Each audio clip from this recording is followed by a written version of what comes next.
Mazmur 103 ayat 1 sampai 5. Sama-sama kita baca dari judulnya 1, 2, 3. Pujilah Tuhan hai jiwaku. Dari Daud, pujilah Tuhan hai jiwaku, pujilah nama yang kudus hai segenap batinku.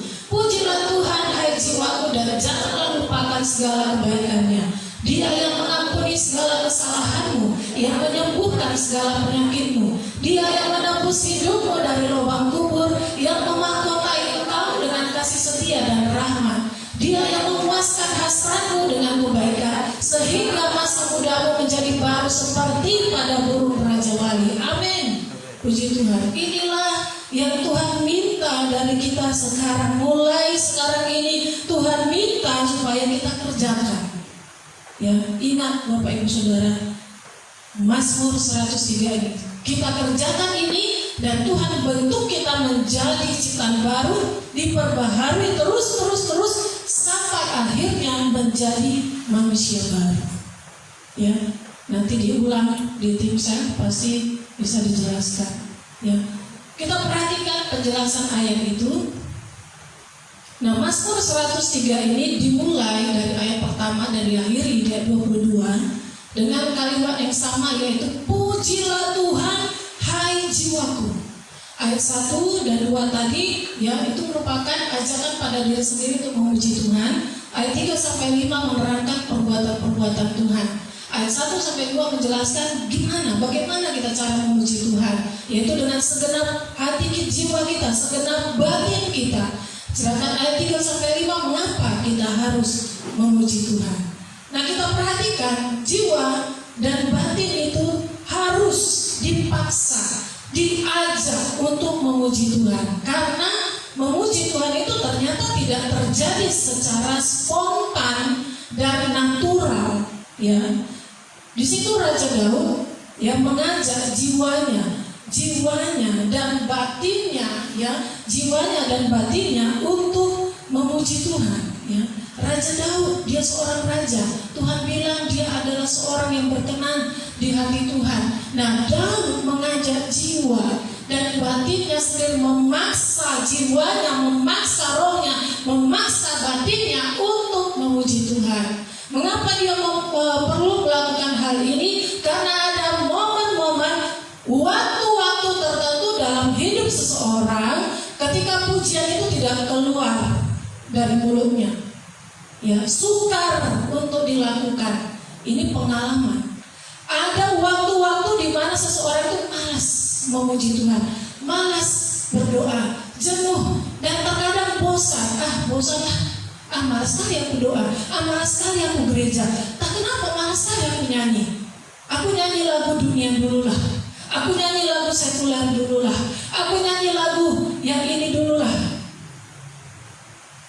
Kita ada kebosanan, ada kejenuhan, ada seperti kemalasan untuk beribadah, untuk berdoa, untuk memuji Tuhan. Itu yang harus kita waspadai. Ketika itu terjadi, paksa mulut kita untuk memuji Tuhan. Caranya, buka YouTube atau perhatikan lembaran lagu, mana lagu yang kira-kira enak di telinga. Biasanya lagu baru. Ya, kita harus segarkan roh kita, segarkan jiwa kita. Orang yang habis berdoa, peperangan atau mendoakan orang lain, dia harus dengar lagu rohani. Dia harus bernyanyi memuji Tuhan, karena kemenangan dari mendoakan seseorang itu bisa dipakai oleh setan untuk menyerang balik. Kalau dia tidak membentengi, memagari dirinya dengan perlengkapan rohani, imannya. Karena kan ada orang habis mendoakan, dia merasa puji Tuhan aku bisa mendoakan. Nah, kata-kata itu bisa dipakai oleh setan, oleh iblis untuk menjadi kelemahan, tempat celah untuk menyerang balik. Ketika dia pulang terjadi pertengkaran, dia yang diserang balik tanpa sadar, dia tidak mengerti kenapa itu terjadi, karena dia lupa, langsung bentengi diri. Ya, jadi pengalaman kita itu, kadang kita malas sekali suruh nyanyi gitu aja ya, gitu aja mulutnya. Apalagi kalau pakai masker, saya nggak tahu entah kita nyanyi, entah kita diam, entah kita makan bonbon, nggak tahu ya. Namanya pakai masker, itulah kelemahannya, kekurangannya ya. Nah, dosa membuat kita tidak layak memuji Tuhan ya.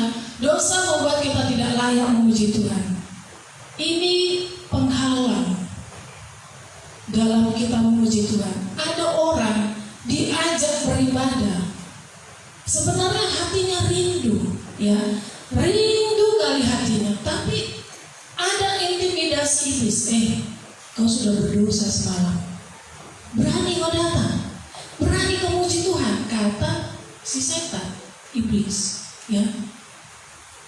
Sebenarnya rindu dia, rindu sekali beribadah, tapi itulah ya dosa ya. Manusia itu ciptaan yang sangat bergantung sepenuhnya kepada Allah, sebab Allah itu adalah pencipta kita dan pemelihara kita ya. Seharusnya ini membuat kita ya semakin semangatlah memuji Tuhan. Oh, Tuhan Yesus itu, Allah itu sudah baik, udah pelihara aku bisa tetap bekerja padahal orang lain di PHK, aku bisa tetap makan padahal orang lain ya makannya bagaimana. Harusnya itu sudah cukup membuat kita terus berterima kasih, mengucap syukur, memuji Tuhan setiap waktu ya. Spontan, natural, nature kita ya, secara spontan lah. Tiba-tiba kita tak kenapa lewat, tiba-tiba kita nyanyi apa, pertolonganmu begitu ajaib. Nah, hanya itu aja kita nyanyikan, tapi itu spontan keluar dari hati kita, dari mulut kita. Kenapa? Karena tiba-tiba kita teringat akan kasih Tuhan, akan pertolongan Tuhan, dan itu kita nyanyikan walaupun sebaik ada telinga yang mendengar. Suara kita, lagu kita yang sepenggal menjadi berkat bagi orang yang mendengarnya. Jadi orang itu yang melanjutkan untuk bait berikutnya, untuk syair berikutnya ya. Nah, dosa kenyataannya membuat kita malas. Dan tahu kita sudah ditolong Tuhan, yang baru aja kita ditolong Tuhan, ternyata kita bernyanyi hal yang tidak berkenan di hati Tuhan ya. Baru aja ditolong Tuhan, kita merasa kewajiban Tuhan itu menolong aku, sombong. Nah, dosa membuat kita malas karena ada kesombongan, ada sesuatu yang membuat kita terhalang mulut kita untuk memuji Tuhan, karena mulut kita sudah terbiasa untuk mengeluarkan perkataan-perkataan yang kotor. Jadinya susah untuk memuji Tuhan, jadinya susah secara spontan untuk bernyanyi ya. Karena susahnya pergumulan hidup, karena beratnya masalah kita, juga itu menghambat kita untuk memuliakan Tuhan. Terus kita pikirkan masalah kapan lagi selesai. Kenapa lah orang itu? Ternyata dia, aku pikir temanku, ternyata musuhku yang selama ini menyelidiki aku, ternyata dia mau membuat aku rusak, hancur. Pergumulan hidup, karena kita berpikir terlalu besar masalah itu. Jadi Yesus itu seperti tertutupi, seperti sebuah titik. Tidak ada kita lihat Yesus itu besar, malah masalah yang kita lihat lebih besar. Nah, kesibukan juga, karena kita terlalu sibuk ya memburu dolar. Kesibukan baik dalam pekerjaan, baik di dalam handphone kita, baik di dalam segala sesuatu, sibuk. Gak tahu kita sibuk apa, tapi itu menjauhkan kita dari hadirat Tuhan. Gak ada waktu kita lagi untuk duduk di kaki Tuhan, duduk berdoa, renungkan firman, gak ada. Karena kita berpikir, aku kerjakan ini dulu, aku nanti berdoa, aku kerjakan ini dulu, pasti disiapin, aku selesaikan ini siap ini sebentar. Nanti aku akan berdoa. Nanti aku akan baca Alkitab. Nanti aku akan sharekan ayat firman Tuhan itu. Aku kerjakan dulu ini. Waktu ini sudah berjalan dengan cepat. Gak bisa kita lomba waktu ini. Ya, cepat sekali berlalu. Kita harus berhati-hati. Ya, kita harus bijaksana dalam menggunakan waktu kita, khususnya ya di dalam persekutuan kita dengan Tuhan, dalam hubungan kita dengan Tuhan. Nah, Tuhan berkata supaya kita memuji Tuhan. Kita bertanya, mengapa Tuhan aku harus memuji? Mengapa kita harus memuji Tuhan? Karena Tuhan telah melakukan perbuatan-perbuatan yang ajaib dalam hidup kita. Pengampunannya, karena kesembuhan dan mujizatnya, Tuhan sudah memberikan kelepasan dari kubur atau dari maut. Ada kasih setia dan rahmatnya, ada kepuasan yang memberi kekuatan. Dalam Mazmur 103 tadi ayat 3-5. Itu alasannya. Nah, kita perhatikan yang pertama, pengampunannya. Pengampunan adalah kebutuhan kita yang terbesar. Kenapa? Karena persoalan terbesar dalam kehidupan adalah kejahatan dan pelanggaran. Biasanya orang yang bersalah, suami istri, misalnya suami melakukan kesalahan fatal, ini yang fatal kepada istrinya, dia pasti akan tidak sanggup pulang ke rumah karena ada kesalahan, ada kejahatan yang fatal yang telah dilakukannya, dan dia tahu dia sudah bersalah kepada istrinya. Dia tidak akan berani pulang. Dia akan menyendiri dan dia akan berpikir, bagaimana ini? Aku sudah tidak layak dengan istriku ini untuk bersama lagi, karena ini udah fatal gitu. Ya. Tapi dia rindu untuk bersatu. Nah, kerinduannya itu membuat dia memberanikan diri untuk datang kepada istrinya meminta pengampunan. Jadi jangan tertawa kalau dia datang setiap 5 menit, maafkan aku ya Ma. Setiap 10 menit, maafkan aku ya. Setiap 15 menit, maafkan aku ya. Ampuni aku ya. Jangan ingat-ingat ya. Jangan diketawai. Karena apa? Karena dia belum beres. Dia merasa dia tidak bisa diampuni hanya 1 kali aja. Jadi seperti firman Tuhan di dalam Matius itu, dia akan berkali-kali dalam 1 hari itu meminta pengampunan, minta ampun, minta maaf, sampai dia merasa lega. Pengampunan itu kebutuhan terbesar, ya. Pengampunan kebutuhan terbesar. Karena orang yang tidak diampuni, dia tidak bisa hidup dengan normal. Dia akan terus dibayang-bayangi oleh kesalahannya, diintimidasi iblis. Dia akan hancur hidupnya. Istilahnya sial. Dia akan sial terus. Dia akan mengalami bencana terus sampai dia terima pengampunan. Nah, pengampunan ini yang utama karena pelanggaran dosa Adam dan Hawa. Ya, itu sudah dibereskan oleh Kristus di atas kayu salib dengan menjadi dosa bagi kita. Yesus yang tidak berdosa rela untuk disalibkan supaya kita yang berdosa ini diampuni dan dikuduskan oleh darahnya.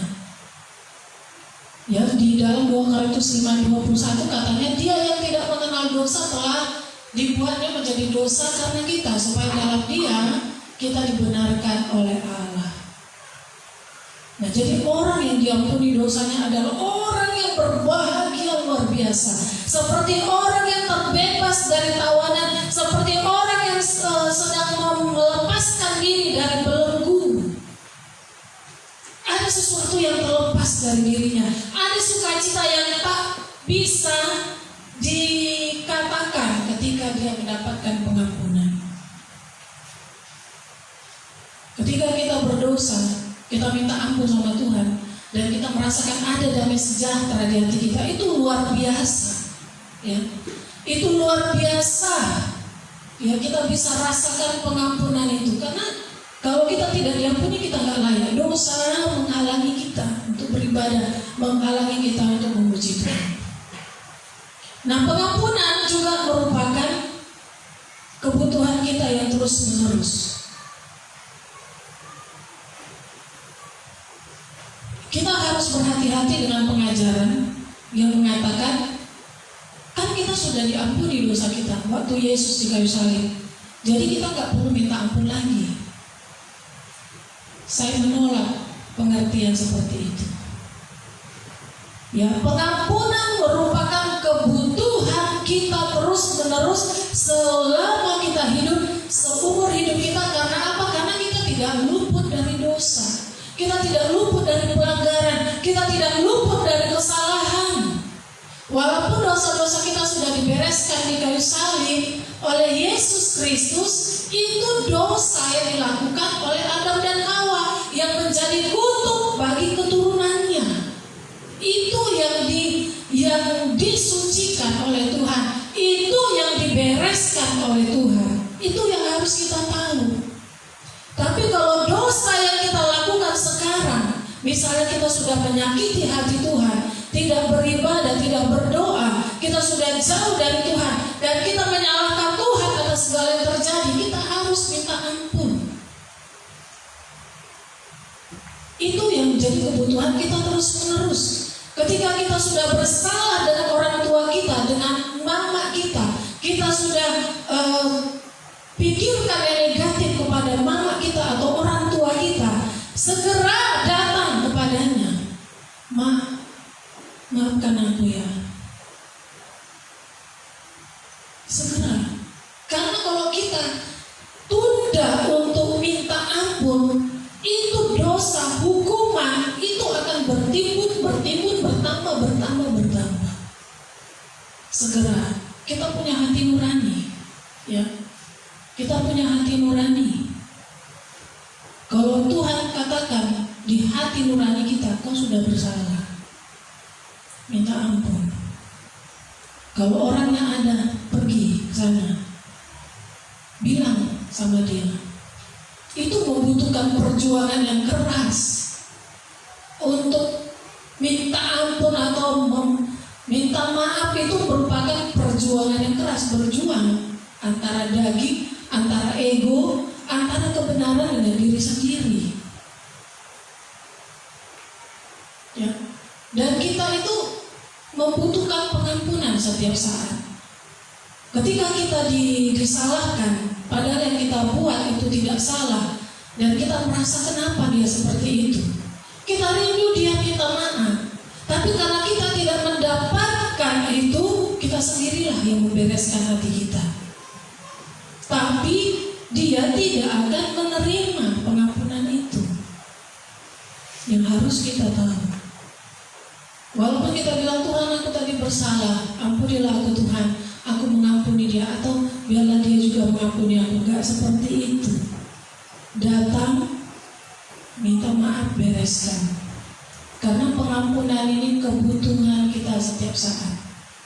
Firman Tuhan katakan tidak ada seorang pun yang terlalu sombong untuk tidak membutuhkan pengampunan. Artinya dia menganggap dirinya benar, dia menganggap yang dia lakukan itu sudah benar, orang lain yang bersalah. Dia sudah terlalu sombong. Padahal hati nuraninya berkata, kau sudah bersalah, kau sudah membenarkan dirimu sendiri, kau tidak boleh seperti itu. Tapi dia tahan karena egonya karena kebenaran diri sendirinya lebih besar daripada suara Tuhan. Pada waktu dia berdoa minta ampun, memang Tuhan mengampuni, tetapi dia tidak full diampuni karena belum membereskan dengan sesamanya. Belum membereskan dengan sesamanya. Jadi hati-hati. Itulah sebabnya ya Daud berkata dalam itu Mazmur sebenarnya, Mazmur 62, tapi ada di Roma 4 ayat 6 sampai 7. Berbahagialah orang yang diampuni pelanggaran-pelanggarannya dan yang ditutupi dosa-dosanya. Siapa yang tutupi? Ya Tuhan. Ini pernah terjadi di Alkitab, yaitu perempuan yang sedang kedapatan berzina. Dia sedang ditarik dan dihadapkan di muka umum, diperhadapkan dengan Yesus. Orang-orang bilang dia sudah lakukan ini, orang-orang bilang dia harus dilempari dengan batu, orang-orang bilang dia harus mati dirajam. Tapi Tuhan apa katanya? Tuhan tidak mau ya terus-terus Tuhan tidak mau meneruskan ucapan mereka, tapi Tuhan hanya menulis di lantai. Kita tidak tahu apa yang Tuhan tulis. Tapi ketika Tuhan menulis, orang-orang yang ada di situ berkata, kau tidak tahu dia ini seorang perempuan berdosa. Tuhan terus menulis di tanah, dan akhirnya Tuhan berkata, karena semakin didesak, Tuhan berkata, baiklah, siapa di antara kamu yang tidak berdosa, dialah yang pertama melempar perempuan ini dengan batu. Mulai dari yang paling tua. Kaget, gak ada yang melempari. Tinggallah Yesus dengan perempuan yang berdosa ini.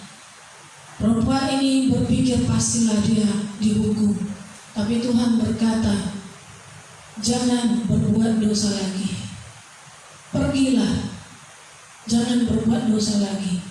Saya rasa perkataan Yesus ini kalau tidak didengar oleh perempuan yang kedapatan berzina, kalau dia lakukan lagi dan ketahuan lagi, mungkin bukan dirajam lagi, tapi habislah hidupnya, lebih dipermalukan.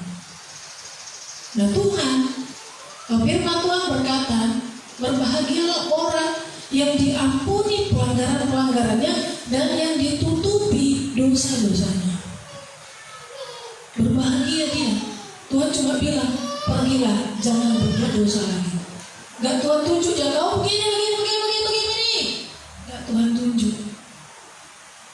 Berbahagia karena diampuni pelanggarannya, dosanya ditutupi dengan alasan jangan kau buat lagi ya.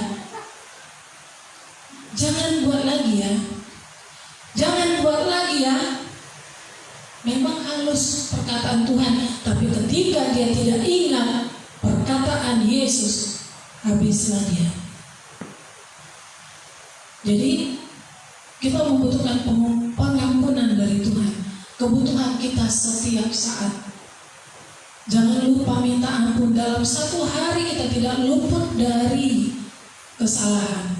Dalam kita berdoa, makanya perlu kita berdoa pagi, bangun tidur, malam, sebelum tidur, kita serahkan semua kepada Tuhan. Malamnya kita bersyukur, kita minta ampun kepada Tuhan. Pasti kita tidak luput, baik perkataan kita, pikiran kita, perbuatan kita. Serahkan semuanya sama Tuhan. Tuhan, aku tadi berbuat ini, Tuhan tadi aku lakukan ini, Tuhan aku tidak sadar aku berkata ini kepada suamiku, kepada istriku, kepada anakku. Kasih tahu semuanya sama Tuhan tanpa ada yang tersembunyi. Maka Tuhan akan mengampuni kita dan Dia akan memampukan kita untuk tidak melakukan lagi.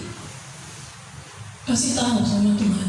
Kalau kita tidak kasih tahu, maka itu akan dipakai oleh setan, oleh iblis untuk membuat kita kebal terhadap dosa.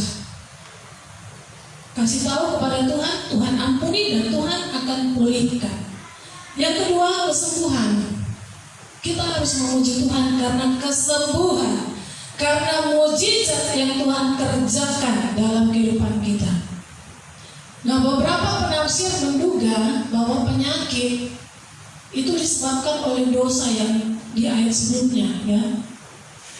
Ketika dosa sebagai penyebab penyakit sudah dibereskan, kita sudah minta ampun, kita sudah akui dosa kita, kesalahan kita, maka penyakit itu otomatis sembuh, selesai. Ya, terkadang kalau kalau ada orang sakit, kita tanya, apakah kamu ada melakukan dosa? Jadi jangan anti kalau ada hamba Tuhan, kalau ada orang yang berkata, apa kamu sudah berdosa? Apa yang kau lakukan? Kenapa kau kena seperti ini, gitu ya? Jangan anti. Kenapa? Karena kalau memang dosa yang menjadi penyebab penyakit itu, kita tinggal minta ampun. Ya, dia berdoa dulu, kita bimbing berdoa dulu, minta ampun sama Tuhan. Nah, sesudah dia minta ampun, baru kita sama-sama, kita sebagai pengantara kepada Tuhan untuk meminta belas kasihan Tuhan. Nah, ketika selesai berdoa, mukjizat terjadi, penyakitnya sembuh. Itu akibat dari dosa. Tapi kalau dia terkena penyakit, penyebabnya bukan dosa, itu akan terus menerus penyakit itu dan membutuhkan pertolongan medis. Ada sesuatu yang akan Tuhan kerjakan bagi tubuhnya ataupun bagi kehidupannya. Ya, ada seseorang ketika dia mengalami sesuatu, ya, dia merasa kok matanya kabur gitu ya. Nah, ketika dia berdoa kepada Tuhan, matanya tetap kabur. Akhirnya dia pergi ke rumah sakit dan dokter berkata dia harus dioperasi karena ternyata tanpa dia sadari ada selaput yang menutupi matanya. Kalau tidak dibereskan, dalam 2 tahun dia buta total. Nah, itu membutuhkan pertolongan medis. Jadi kalau ada orang sakit, jangan buru-buru ke dokter. Coba dulu berdoa, apakah ada kesalahan kita satu hari, apakah ada dosa yang kita lakukan sehingga Tuhan marah, sama seperti di perjanjian baru dan perjanjian lama. Biasanya orang yang batu itu kena kutuk katanya. Ada batu kering. Kalau kita baca, ya, di perjanjian lama, orang yang melakukan kesalahan dia pasti kena penyakit batu kering. Pasti kau berdosa tadi, pasti kau tadi ada melakukan, cepat minta ampun. Nah, ketika dia minta ampun, dia sembuh. Gampang. Kalau penyebab penyakitnya dosa. Tapi kalau memang itu perlu disembuhkan lewat medis, ya harus lewat medis. Tanpa campur tangan alternatif, nanti kacau, ya. Alkitab secara konsisten mengajarkan bahwa dosa pertama yang dilakukan oleh Adam dan Hawa telah merusak seluruh elemen kehidupan. Ya, tidak ada satupun di dunia ini yang bebas dari dampak buruk dosa, ya, tanpa terkecuali tubuh kita. Kelemahan dan kesakitan dengan mudah menyusup ke dalam badan. Kelemahan tubuh itu bisa dari serangan setan, ya. Karena ada celah dan karena juga perbuatan kita yang tidak teratur pola hidupnya, gitu. Nah, kesembuhan berasal dari Tuhan. Kita harus tahu setiap kesembuhan berasal dari Tuhan. Kita harus tanamkan dalam pikiran kita, kesembuhan berasal dari Tuhan. Seseorang yang sembuh secara mukjizat, ada orang yang sembuh karena mukjizat. Dia mengalami lumpuh, ketika didoakan dia langsung berdiri, berjalan, berlari, itu karena mukjizat. Ada juga orang yang sembuh karena istirahat. Mungkin dia kecapean, kena flu, dia hanya perlu istirahat 2 hari, akhirnya dia sembuh. Dan ada juga yang sembuh karena obat, karena medis.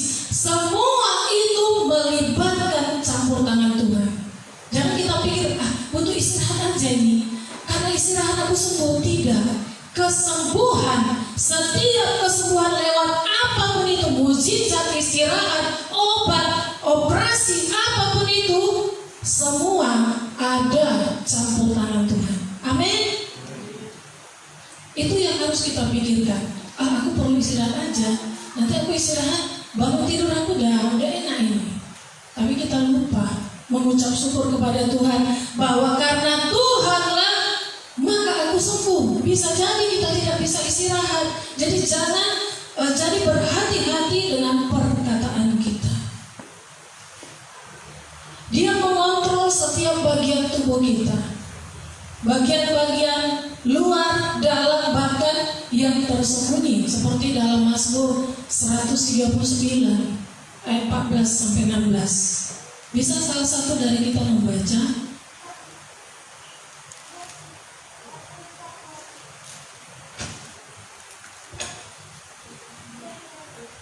Ada yang baca? Biasanya aku yang baca. Aku bersyukur kepadamu oleh karena kejadianmu dahsyat dan ajaib. Ajaib apa yang kau buat dan jiwaku benar-benar menyadarinya. Tulang-tulangku tidak terlindung bagimu. Ketika aku dijadikan di tempat yang tersembunyi dan aku direkam di bagian-bagian bumi yang paling bawah. Matamu melihat selagi aku bakal anak, dan dalam kitabmu semuanya tertulis hari-hari yang akan dibentuk sebelum ada satupun daripadanya. Amin. Ya. Jadi Tuhan itu yang menciptakan kita. Dia tahu bagian mana yang sakit, perlu apa, ya, dia tahu. Saya terkadang bingung juga dengan postingan ibu-ibu yang melahirkan, ya, apalagi secara sesar, operasi besar sesar gitu. Terlalu membesar-besarkan kesakitan, penderitaan yang dialami waktu operasi. Sedikit kesaksian tentang pertolongan Tuhan. Sama seperti gambar yang kita lihat itu. Kita melihat proses operasi di meja operasi, ya, di dalam kamar operasi itu begitu dinginnya luar biasa. Kenapa? Karena harus steril semuanya, ya, supaya tidak terjadi, ya, sesuatu yang fatal. Apalagi jangan sampai terjadi mati lampu. Kita harus tahu ketika kita berdoa kepada Tuhan dan minta campur tangan Tuhan, Tuhan ada di kamar operasi, Tuhan ada di meja operasi. Dia menuntun dokter itu untuk menolong kita, mengoperasi bagian-bagian yang dikatakan tadi tersembunyi, direkam di bagian bumi yang paling bawah. Tulang-tulang kita, apalagi yang pakai pen, ya, pakai pen itu Tuhan yang menuntun tangan dokter itu. Bayangkan dokter harus operasi tengah malam. Kalau Tuhan tidak menyertai, dia bisa ngantuk dan tertidur. Karena dokter pekerjaannya banyak. Ketika kita berdoa kepada Tuhan, Tuhan sertai, Tuhan ambil alih, Tuhan berkati dokter, perawat, nurse, medis. Tuhan ada di situ walaupun kita tidak lihat. Terkadang kita selesai dari kesaksian, selesai operasi, yang lain yang diceritakan. Makanya waktu adik saya operasi, selesai dia operasi, dia bilang, enak kali aku operasi kali ini, bisa aku tidur nyenyak. Saya marahi dia. Kau bisa pula kau ngomong gitu ya? Itu karena kau didoakan, karena Tuhan ada di situ. Tarik itu ucapan. Saya katakan gitu sama adik saya.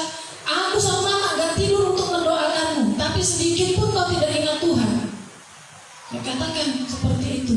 Itu Tuhan ada di situ. Ada waktu kau operasi, dia di situ. Makanya kau gak ketakutan. Saya katakan. Ya, banyak cerita orang, ya, terkadang kayak mana lah yang bilangkan namanya, mereka menceritakan itu, tapi sudahlah, mungkin dari orang lain lah nanti mendengar. Nah, harus tanamkan dalam pikiran kita, setiap kesembuhan berasal dari Tuhan. Jangan sampai ada perkataan kita yang mengatakan karena aku istirahat, atau karena aku makan obat ini, atau karena aku tadi didoakan oleh pendeta besar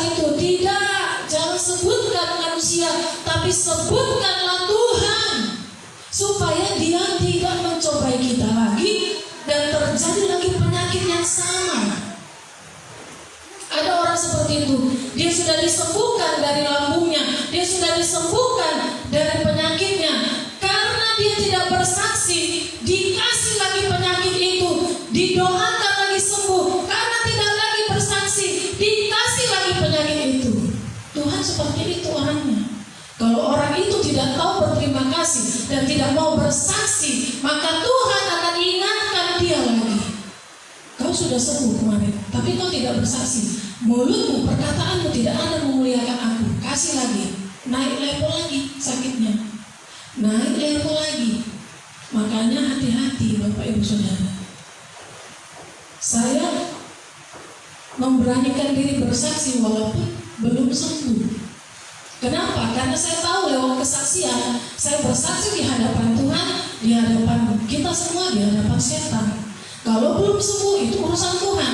Yang penting aku bilang, aku sembuh, aku sudah dipulihkan, itu urusanku. Aku bersaksi, beriman. Kalau belum ku alami, urusan Tuhan. Makanya saya berani bersaksi. Karena ada sesuatu yang kita dapatkan dari kesaksian. Kita berdoa, Tuhan aku serahkan kekhawatiranku, Tuhan aku serahkan masalahku, Tuhan aku serahkan kekuranganku, hutangku. Kita katakan, aku percaya dalam nama Yesus, aku sudah lepas dari setiap masalah. Kita bersaksi di hadapan Tuhan, di hadapan jemaat Tuhan, di hadapan setan. Dan kalau itu belum terjadi, padahal kita sudah bersaksi dan kita sudah melakukan apa yang menjadi bagian kita, belum terjadi, itu urusan Tuhan. Yang penting kita tetap percaya, kita kerjakan apa yang menjadi bagian kita, urusan Tuhan. Itulah luar biasanya bersaksi. Makanya setiap kita sakit, mulut kita, perkataan kita, ucapkanlah syukur. Baik itu ketika STM datang, baik itu ketika orang gereja datang, baik itu ketika istri atau suami atau anak kita berkata, ucapkanlah perkataan yang memuliakan Tuhan, bahwa kesembuhan kita dari Tuhan, dari Tuhan Yesus. Kalau kita tidak ucapkan, penyakit itu akan datang lagi. Say hello kepada kita, ya, hey, hai, katanya nanti sama kita, dan naik level lagi. Oh, kok makin sakit ini? Padahal aku udah sembuh kemarin. Bersaksi, muliakan Tuhan, lebih dahsyat lagi memuliakan Tuhan. Amin. Haleluya. Yang ketiga, kelepasan dari kubur. Ini kelepasan dari maut, dari kematian. Ada berapa dari kita yang pernah luput dari maut? Ada berapa dari kita yang tidak jadi mati padahal harusnya mati? Itu sering terjadi dalam kehidupan orang percaya. Tapi sedikit yang bersaksi. Ada berapa yang kita diluputkan dari tenggelam, dari jurang, dari kecelakaan, dari banjir. Yang banyak sekali. Dari begal, dari pembunuhan, dari pencurian, banyak kita kelepasan dari kubur terjadi, ya. Kecelakaan walaupun mobilnya udah hancur, tapi kita bisa keluar dari mobil itu sambil memandangi mobil itu. Kok bisa ya aku keluar? Itu dari Tuhan. Kelepasan dari kubur, dari maut. Kematian itu musuh yang paling menakutkan, musuh yang tak terkalahkan, ya. Tidak peduli seberapa hebat teknologi medis dan penemuan obat, tidak ada seorang pun yang kebal terhadap kematian. Tidak peduli seberapa berhati-hati kita sudah menjauhinya, kematian tetap memaksa datang, bahkan dengan cara yang tidak terduga. Kita bisa mati kapan saja, ya, karena banyak bahaya di sekitar kita. Hanya kemurahan Tuhan saja yang membuat kita bertahan. Makanya kita seperti Yakobus, ya, dalam Yakobus 4 ayat 15, dalam cita-cita, dalam sesuatu, dalam kehendak, kerinduan, kita harus berkata, jika Tuhan menghendakinya, kami akan hidup dan melakukan ini dan itu. Kalau Tuhan memberi aku hidup hari ini, maka aku akan menyenangkan hati Tuhan. Ada banyak orang ketika selamat dari maut, dia bernazar, dia berjanji, kalau Tuhan buat aku hidup, aku janji Tuhan, aku akan setia beribadah, aku akan setia melayani Tuhan. Ketika dia sudah enak hidupnya, lupa. Terjadi lagi, nggak tahu bagaimana caranya, bisa terjadi lagi, dan dia tiba-tiba teringat, kok aku kena lagi yang seperti ini gitu. Dia lupa akan janjinya, dia lupa akan nazarnya.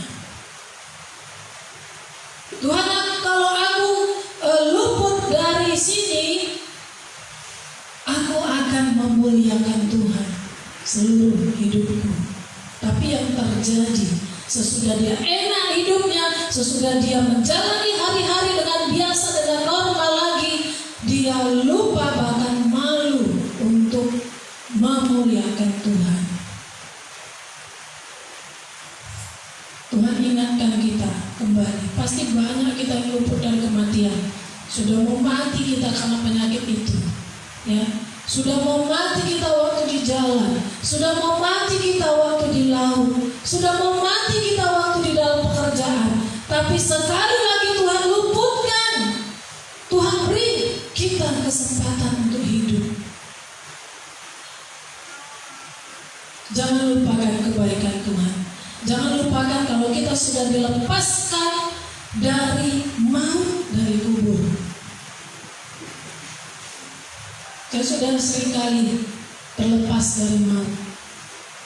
Waktu kelas 6 SD, dengan sombongnya nyebrang, rupanya ditabrak sama PM, terlempar 3 meter. Padahal besoknya tuh mau Natal di sekolah.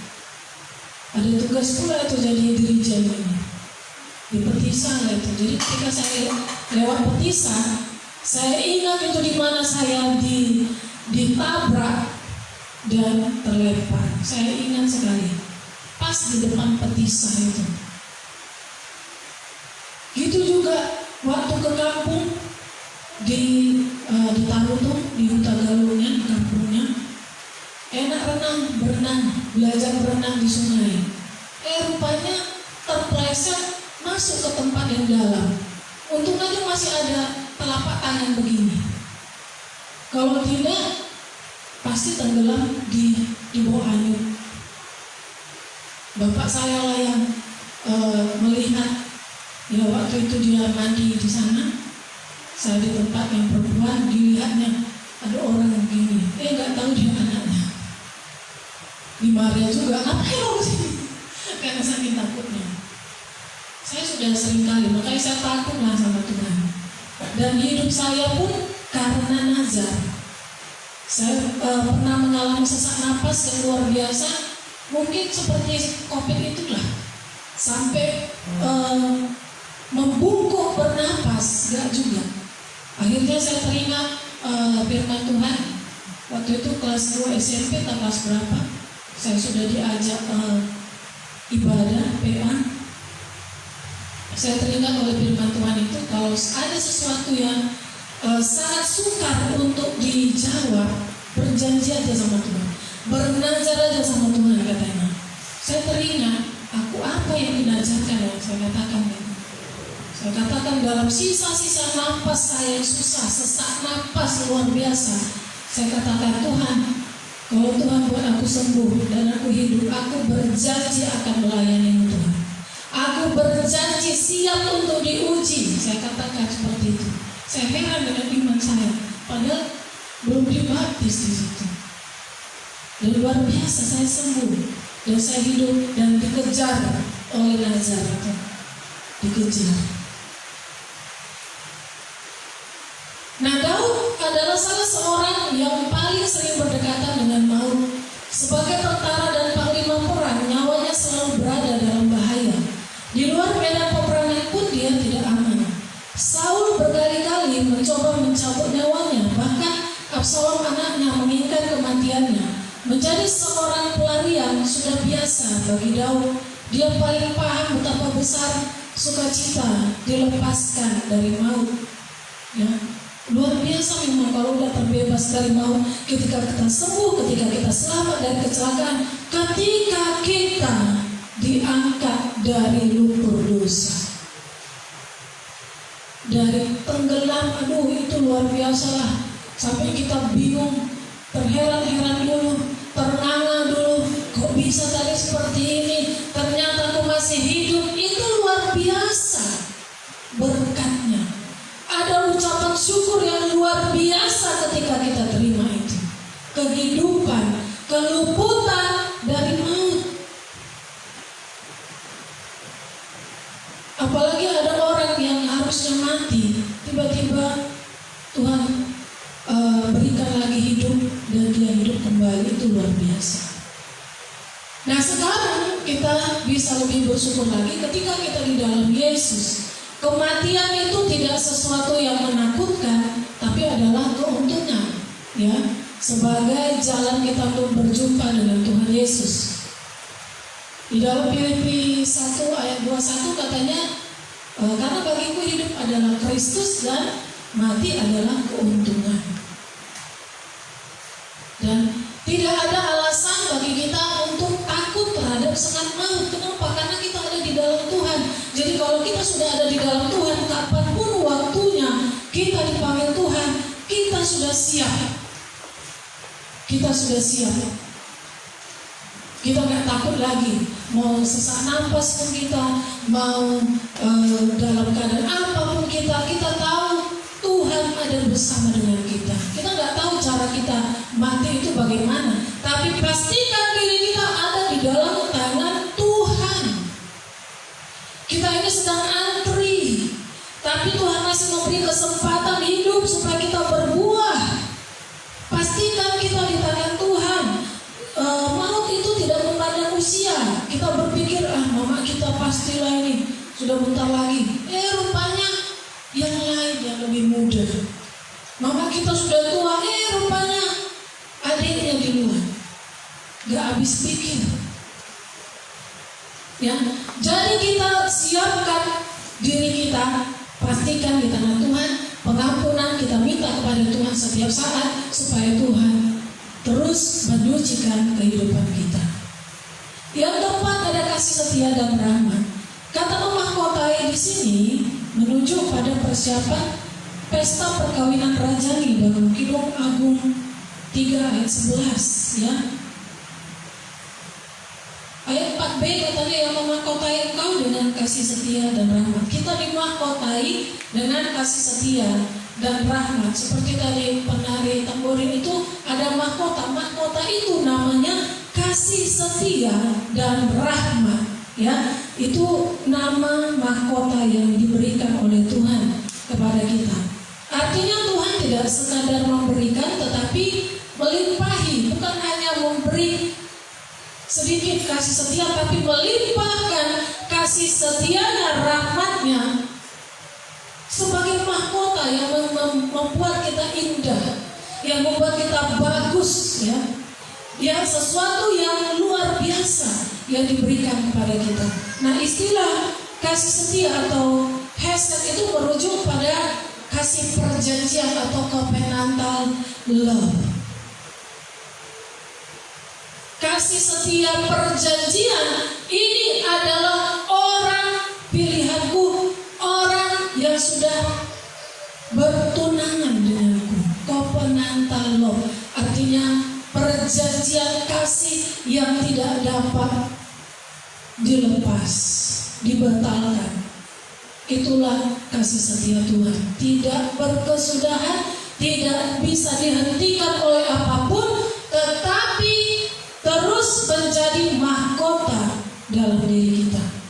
Allah yang penuh kasih memilih untuk berpegang erat pada perjanjiannya. Sekalipun kita tidak setia, Dia tetap setia. Mahkota kasih setia dan rahmat itu tetap ada di kepala kita sekalipun kita tidak setia. Dan Dia menunggu kesetiaan kita, menunggu kita mengingat perjanjian kita dengan Tuhan untuk menjadi imamat yang rajani dalam Kidung Agung tadi. Imamat yang rajani, karena kita sudah diberikan mahkota yang bernama kasih setia dan rahmat. Tuhan tetap setia menunggu pertobatan kita, menunggu kedekatan kita, persekutuan kita dengan Tuhan. Nah, rahmat itu artinya rahamim, yaitu belas kasihan Tuhan atas orang yang berdosa atau yang membutuhkan, seperti kepapaan, kehinaan, dan keberdosaan kita. Semua tidak menghalangi Tuhan untuk tetap mengasihi kita. Ya, dalam Mazmur 103 ayat 9 sampai 14 dikatakan, tidak selalu Ia menuntut dan tidak untuk selama-lamanya Ia mendenda. Tidak dilakukannya kepada kita setimpal dengan dosa kita, dan tidak dibalasnya kepada kita setimpal dengan kesalahan kita. Tetapi setinggi langit di atas bumi, demikian besarnya kasih setianya atas orang-orang yang takut akan Dia. Sejauh timur dari barat, demikian dijauhkannya daripada kita pelanggaran kita. Seperti Bapa sayang kepada anak-anaknya, demikian Tuhan sayang kepada orang-orang yang takut akan Dia. Sebab Dia sendiri tahu apa kita, Dia ingat bahwa kita ini debu. Dan bersyukurlah Tuhan telah memahkotai kita dengan kasih setia dan rahmat. Makanya kita harus memuji Tuhan, sebab Dia itu luar biasa sudah melimpahkan kasih setianya dan rahmatnya dalam kehidupan kita. Yang kelima, kepuasan yang memberi kekuatan. Ayat 5 dikatakan, Dia yang memuaskan hasratmu dengan kebaikan, sehingga masa mudamu menjadi baru seperti pada burung rajawali. Tuhan menciptakan manusia sebagai makhluk yang bergantung. Kita diberi berbagai keinginan dan kebutuhan, dan semua ini harus dipenuhi. Ya, kalau tidak dipenuhi, ada sesuatu yang berontak dalam jiwa kita. Nah, puji Tuhan, Allah kita sendiri yang menjadi penggenapan yang memenuhi seluruh kebutuhan dan keinginan kita. Dan pastikan hanya Yesus saja yang kita inginkan. Yesus sajalah yang menjadi bagian kita satu-satunya, supaya Dia memenuhi hasrat kita itu. Ya, Dia telah menganugerahkan kehidupan yang utuh kepada kita dalam Kristus. Nah, kepuasan hidup pada akhirnya akan memberikan kekuatan baru bagi kita. Ya, ini digambarkan dengan masa muda. Kita tidak merasakan masa tua. Maksudnya kita tidak merasakan kelemahan seperti orang yang sudah tua, tapi kita tetap bersemangat seperti kita pada waktu masih muda. Ya, itu digambarkan juga seperti burung rajawali. Ada kekuatan. Rajawali digambarkan sebagai simbol kekuatan. Kekuatan yang dibaharui. Memang usia kita sudah bertambah, dan secara jasmani, secara fisik kita itu kekuatan kita sudah merosot.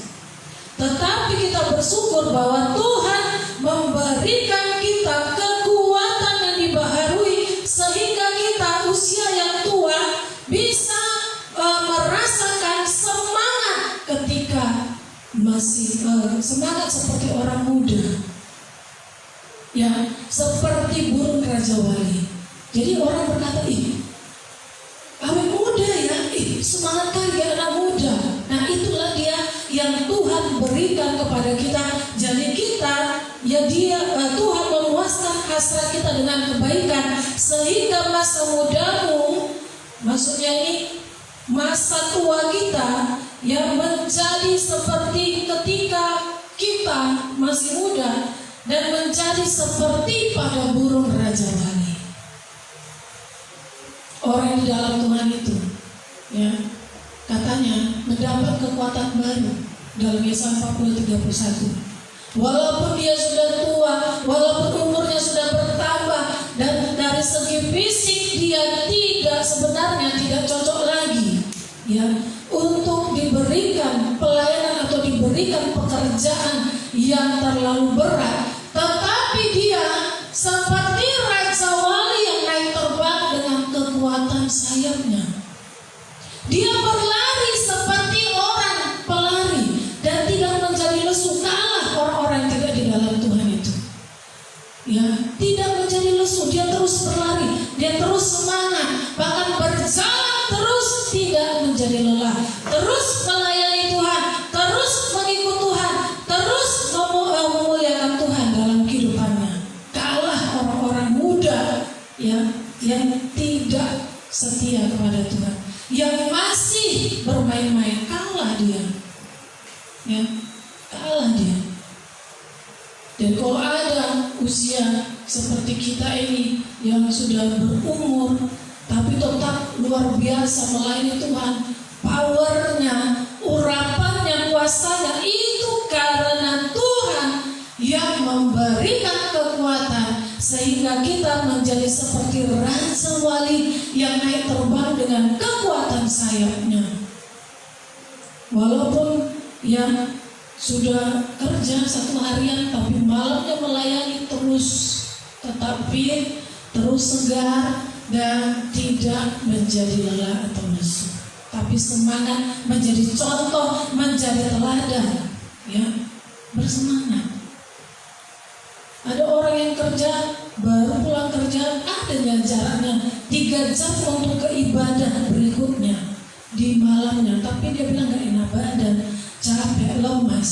Berarti belum dibaharui kekuatannya, tidak diberikan kekuatan raja wali di dalam dirinya. Orang yang mencari Tuhan, orang yang memuji Tuhan, orang yang terus sungguh-sungguh di dalam Tuhan, dia diberi kekuatan seperti raja wali. Jadi apapun yang dihadapi satu hari, tiba waktunya beribadah, yes, semangat, let's go, gitu ya. Dan orang yang mengikuti pun semangat. Jadi pujilah Tuhan, hai jiwaku. Janganlah lupakan segala kebaikannya. Dia yang sudah sembuhkan penyakit kita, dia yang sudah meluputkan kita dari maut. Harusnya kita mati, tapi kita bisa hidup sampai hari ini, sampai tahun 2021, bahkan nanti sampai tahun depan. Pujilah Tuhan, hai jiwaku. Dia yang sudah mengampuni dosa kita. Siapa kita yang bisa diampuni? Padahal kita sering menyalahkan Tuhan, sering tidak setia kepada Tuhan. Pujilah Tuhan. Dia memberikan kepada kita mahkota yang bernama kasih setia dan rahmat. Sekalipun kita tidak setia, dia tetap setia, tapi dia merindukan kita datang kepadanya. Apapun pergumulan tantangan kita saat ini, ya, ketika Tuhan memberi kekuatan kepada kita seperti Raja Wali, pengalaman hidup kita yang pahit itu tidak melemahkan, tapi justru menjadi semangat, booster bagi kita. Semakin semangat, oh aku ini udah naik level, berarti berkatku yang disediakan Tuhan besar ya, kita bilang seperti itu ya. Jadi tantangan hidup itu membuat kita semakin maju, bukan semakin mandek atau loyo atau apalah gitu ya. Jadi siapa yang seperti Tuhan Yesus?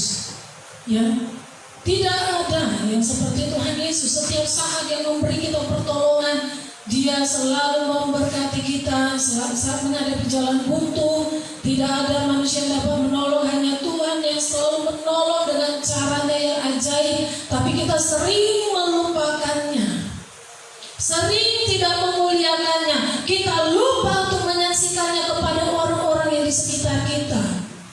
Apapun yang kita alami, serahkan kepada Tuhan. Kekhawatiran kita, apapun itu, Tuhan aku serahkan ini, Tuhan aku serahkan kepada Tuhan, aku percaya Tuhan pasti tolong aku tepat pada waktunya. Kasih tahu sama Tuhan. Buat hidup kita benar-benar bergantung. Sikit-sikit bertanya, sikit-sikit bertanya, sikit-sikit bertanya. Itu namanya bergantung. Maka Tuhan akan bersuka cita untuk memuaskan kebutuhan kita. Karena kita benar-benar bergantung dan mengandalkan Tuhan. Jangan pikirkan kata-kata manusia. Ingatlah selalu kebaikan Tuhan dan perbuatan-perbuatan yang ajaib. Pujilah Tuhan. Tuhan dengan segenap hati, segenap jiwa, segenap kekuatan kita, segenap batin kita. Ya, jadi kalau kita mau diberkati, pujilah Tuhan. Mulut kita biasakan bersaksi, memuji Tuhan, ya, bersorak-sorai meninggikan Tuhan. Bebaskan roh kita, jangan biarkan kita diam atau mulutnya seperti makan yang panas-panas. Jangan, kalau menyanyi jangan makan permen, karena nanti permennya masuk ke tenggorokan gitu ya. Bebaskan roh kita, bebaskan mulut kita untuk memuji Tuhan. Tuhan pasti akan senang dengan kita. Dapatkan promosi dari Tuhan. Ya, Tuhan akan menolong. Sekalipun saat ini kita belum melihat pertolongan, Tuhan itu sekali menolong sempurna, langsung luar biasa, gak pernah setengah-setengah. Jadi percaya aja sama Tuhan. Pujilah Tuhan, hai jiwaku, jangan lupakan segala kebaikannya. Puji Tuhan, Tuhan Yesus memberkati. Mari kita bangkit berdiri, Bapak Ibu Saudara, renungkanlah firman Tuhan ini. Tuhan meminta kita memuji Dia. Jangan sampai kita lupa, tinggikanlah Tuhan. Maka Tuhan akan memberkati kita dengan masa depan, dengan masa tua yang seperti ketika kita masih muda, diberi kekuatan yang baharui seperti pada burung Raja Wali. Mari memuji Tuhan, mari sembah Dia.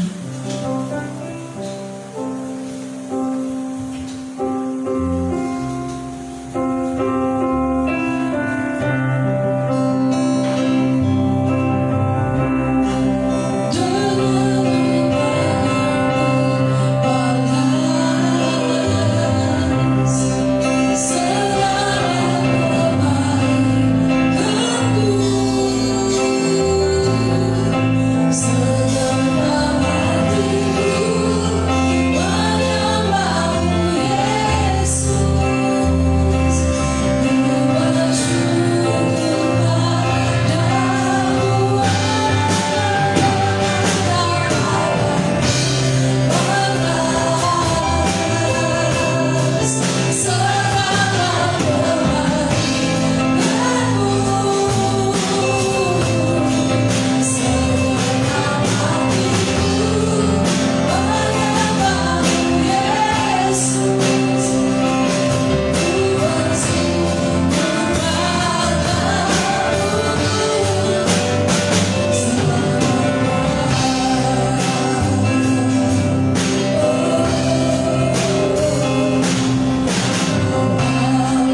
kasih Tuhan buat kepuasan yang Tuhan berikan bagi kami.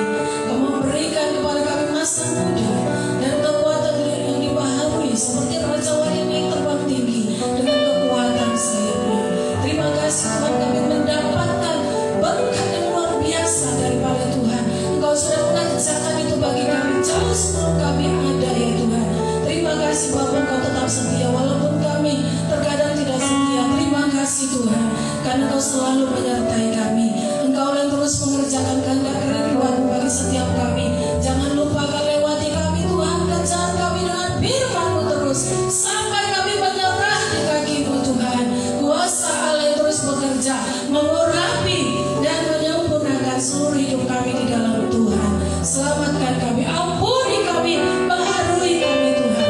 Tutup bungkus iman percaya kami dengan kuasa darah Yesus. Berilah pertumbuhan dari setiap firman Tuhan yang kami dengar